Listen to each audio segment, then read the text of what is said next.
በቤተክርስቲያን ስርዓት የክርስትና አባት የሚሆነው ሰው ብቻ ነው። በነገራችን ላይ በዚህ አጋጣሚ አንዳንድ ሰው እግዚአብሔር ይመስገን ለዚህ ያደረሰን እቺ ከያሳየን እግዚአብሔር ይመስገን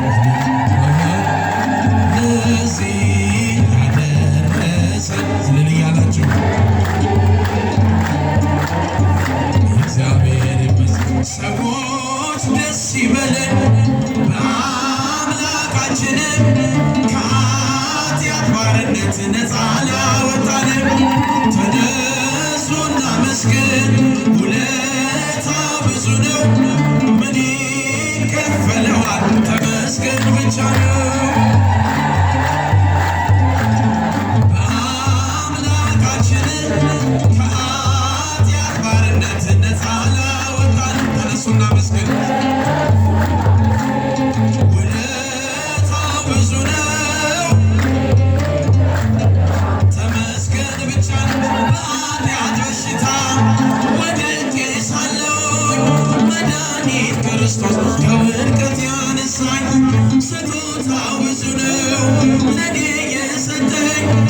ተመስገን ብቻ ነው አምላክ ላንተ ያለ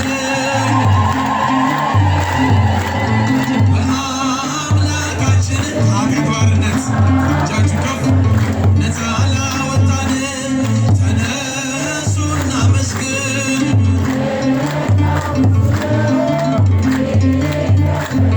ተመስገን ብቻ ነው። እንደ በርጤሜዎስ ዕውር የነበርኩኝ ዛሬ ግን በአምላኬ ድነት አገኘሁኝ። እኩለ መንገዴ ብርሃን ሆኖኛል የእርሱ ስለሆንኩኝ ሰላሙን ሰጥቶኝ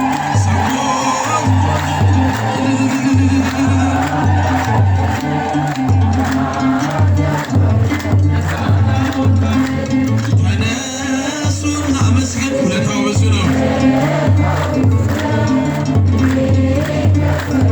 ተመስገን ብቻ ነው። የዕዳ ደብዳቤ ጌታዬ ቀደደ የማዳኑን ሥራ በዓይኔ አይቻለሁ። ቸርነቱ አያልቅም ድንቅ የሆነ ጌታ ስሙን እናመስግን እንዘምር በርቶ በአምላካችን ኃጢአት ባርነት ነፃ ላወጣን እጃችሁን ከፍ አድርጋችሁ አመስግኑት እግዚአብሔር ውለታው ብዙ ነው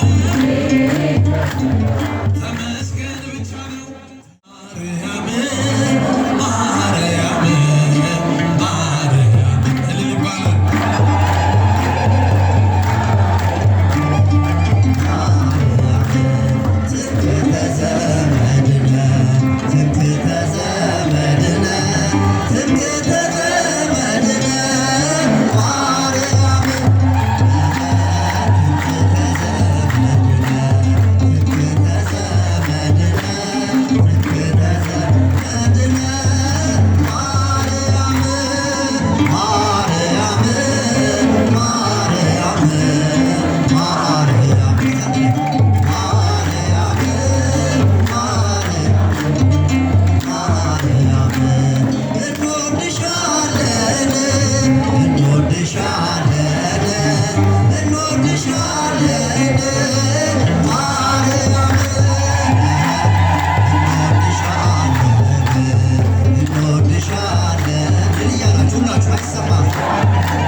የክርስትና አባት የክርስትና እናት እያንዳንዶቻችን አለን ሊኖረንም ይገባል።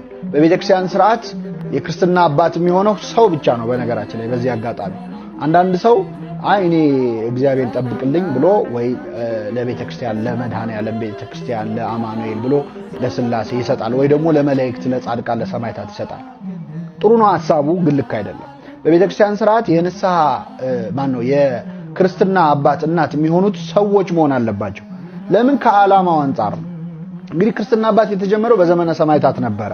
በቤተክርስቲያን ታሪክ 300ዎቹ የመጀመሪያ ዓመታት እንግዲህ በጣም የስቃይ ዓመታት 400 ዓመታት አጠቃላይ ማለት ነው። ከክርስቶስ ሐዋርያት ሁሉም ሰማዕታት ሆነው ካለፉ በኋላ ከቅዱስ ዮሐንስ በስተቀር ከ100 ዓመቱ ካለቀ በኋላ የመጣው ዘመን የስቃይ ዘመን ነው። 300 ዓመታት 10 የሮም ነገስታት ነግሰው ቄሳሮች ክርስቲያኖችን በተለያየ ስቃይ አሰቃይተዋቸዋል። እነ ኔሮ እነ ትራጃን የመሳሰሉ በጣም ጨካኝ ነገስታት አሰቃይተዋቸዋል። በዛን ጊዜ ክርስቲያኖች ዛሬ ይሙቱ ነገ ይሙቱ አያውቁም ነበር እና ምናልባት እኔ ቀድሜ ከሞትኩኝ ልጄን አደራ ሃይማኖቱን አስተምርልኝ የተባባሉ ቃል ኪዳን ይገባቡ ነበር። ይህ እንግዲህ የክርስትና አባት ጽንሰ ሐሳብ የዛኔ ነው የመጣው። ሕፃን ልጅ ያላቸው ልጄን አደራ አስተምረሽ ክርስትናውን ጠብቅልኝ ይባባሉ ነበር። ከዚህ ወዲህ ነው የተጀመረው። አሁን በቤተክርስቲያናችን ስርዓት አንድ ሕፃን ልጅ ክርስትና ሲነሳ የክርስትና አባት የሚሆነው ወይ እናት የምትሆነው አውራ ጣቱን ይዘው ጸሎተ ሃይማኖት የሚለውን ጸሎት ይደግሙለታል። ምንድነው ቃል እየገቡ ያሉት? ይህን ልጅ ሲያድግ አሁን የደገምኩትን የሃይማኖት ጸሎት አስተምረዋለሁ፣ ሃይማኖቱን አሳውቀዋለሁ። እሱ አሁን ሕፃን ነው የሚረዳበት ጊዜ አይደለም። ሲያድግ ግን አልተረዳውም እንዳይል ሃይማኖቱን የማሳወቅ ኃላፊነቱን እኔ ወስዳለሁ ብለው ወይም ብላ ክርስትና አባት እናት ይሆናሉ።